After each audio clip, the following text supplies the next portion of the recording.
تا دێت بازنەی ناڕەزایەتەکان دەربارەی لەشکرکێشی ئارتەشی تورک لەسەر خاکی عێراق و باشووری کوردستان زیاتر دەبێت.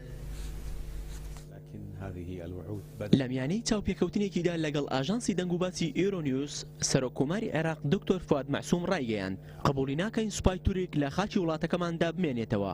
دکتۆر فواد مەعسووم ڕوونیشی کردەوە کە سوپای تورک بەبێ ئاگاداری حکوومەتی عێراقی دەربازی خاکی وڵاتەکەیان بووە. تریش هەوڵی زۆرمان داوە کە سوپای تورک لە خاکی وڵاتەکەمان بکەینە دەرەوە. ئێستاش لژنەیەکی هاوبەشمان پێکهێناوە بۆ ئەوەی سوپای تورک ناچار بکشانەوە بکەین لە خاکی عێراق.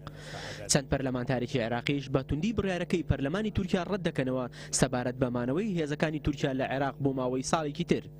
لەو بارەوە پەرلەمانتاری کوتلەی ئەحرار ڕەسوول تائی لە بەیاننامەیەکیدا ڕایگەیاندووە ئێمە چاوەڕێ بووین پەرلەمانی تورکیا بڕیاری کشانەوەی هێزەکانیان بدات لە خاکی عێراق نەک درێژکردنەوەی ماوەی مانەوەیان. وتیشی بوونی هێزەکانی تورکیا لە پارێزگای نینەوە کێشە دروست دەکات بۆ ڕزگارکردنەوەی ئەو پارێزگایە لە دەستی سەتەکانی داعش.